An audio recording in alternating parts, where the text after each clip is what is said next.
I'm gonna take present value of domestic amounts minus take the foreign amount and convert it to domestic at the current rate. So if the swap exchange rate, and let me use a different coloring scheme for that. Let me see, blue or navy blue and white.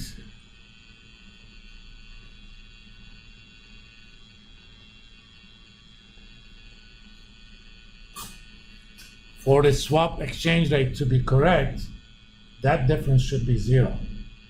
Think about it. You are agreeing to buy 3.36 million for 4 years and 45.36 in year 5. For all of them, you're gonna buy them at the swap exchange rate, okay? That means you're gonna pay that many euros. So present value of the amount of dollars you're buying, and present value is gonna calculate it using US interest rates, should be equal to the present value of the euros that you're gonna pay, but you're gonna convert that to today's dollars in using today's exchange rate. So if this is the case, this basically says, if the swap exchange rate is 105, well, I should not go into that deal, because value of what I'm getting is $47.6 million in today's dollars. But value of what I'm gonna pay in today's exchange rate is much higher. In fact, it's $4.4 million higher. So as the party who wants to do these purchases forward, I'm not willing to do it. If that exchange rate is 1, it's even more, okay? How about 110? How about 112?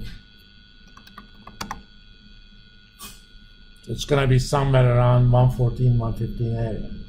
If it was indeed 115, I'm definitely willing to do it, because I'm gonna pay only $47.6 million. Then the amount of euros, the equivalent amount of dollars that I'm gonna pay using euros is less. And what we wanna do is, and I'll make that into automatic using Goal Seeker later, but manually, what if analysis, Goal Seek, make that difference of PV 0 by changing the swap exchange rate.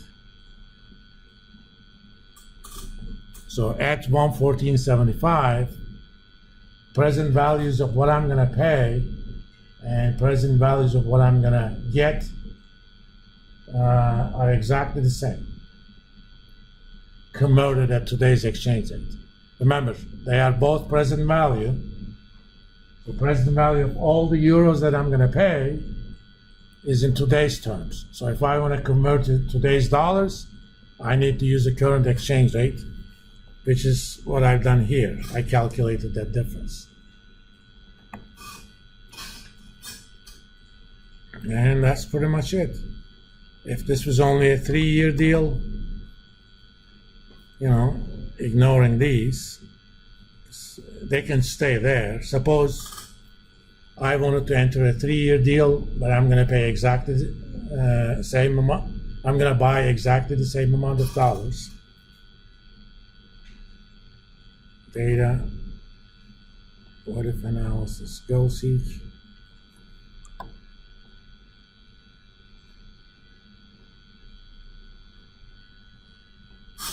It is much lower because US interest rates are much higher than the Euro interest rates in year 5. That would by itself create a forward exchange rate that was pretty high. For example, let's make this to 5. Okay. if that was the case,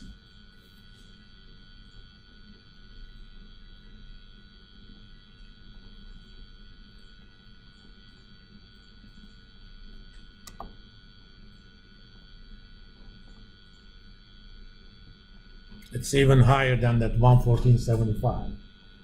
The reason is you can think of this as a straight up 5-year forward. All the deal is I'm going to buy $45.36 million by paying euros, and the appropriate market clearing interest exchange rate needs to be 116.35. Or if these were all equal,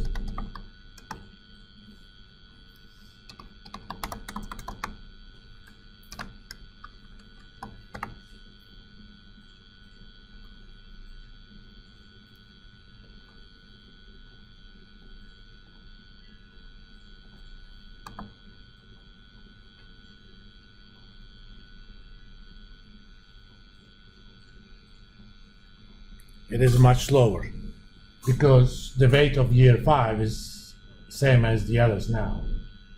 Most of that 114.75 comes from year 5. The year 5 forward itself was much higher.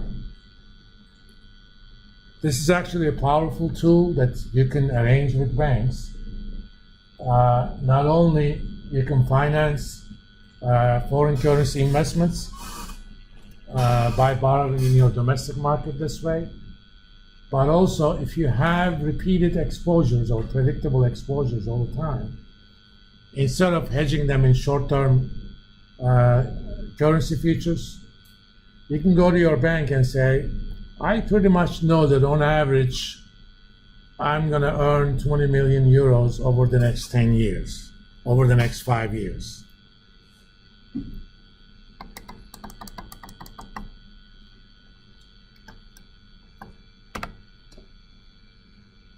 Since they're all equal, this thing didn't change, obviously. And your bank says, okay, for the next 5 years, I'm going to convert your euros to dollars, equivalent of dollars, at 111.13. If you wanted to do it the other way around, have your domestic being euro, you would get exactly the reciprocal of that.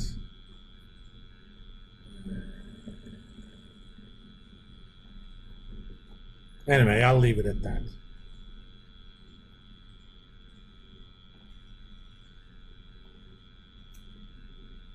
In fact, I'll put another option.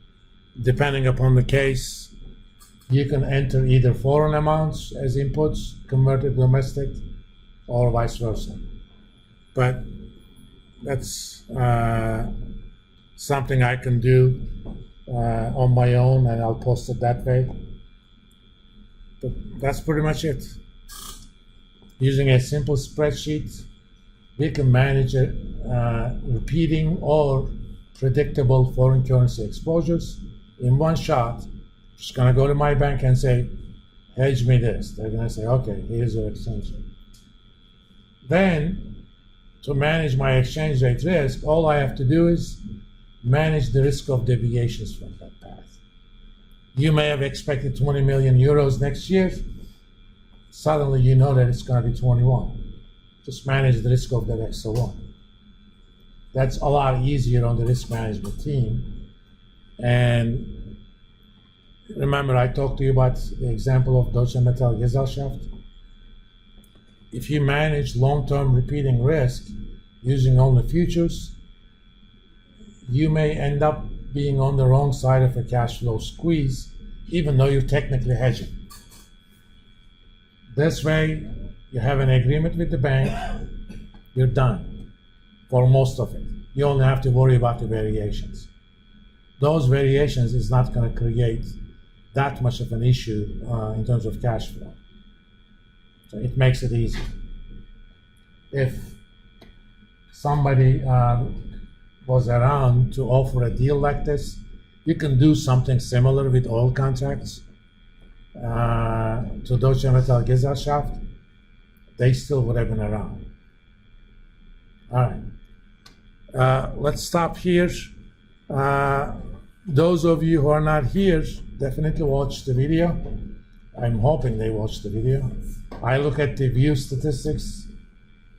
I get maybe 1 or 2 views, even when half of the class is not here. But I'm gonna post an assignment that's gonna ask you to make basic interest rate swap calculations, basic currency swap calculations, and basically discuss the management of a interest rate and foreign exchange risks. All right? I'll see you guys Monday.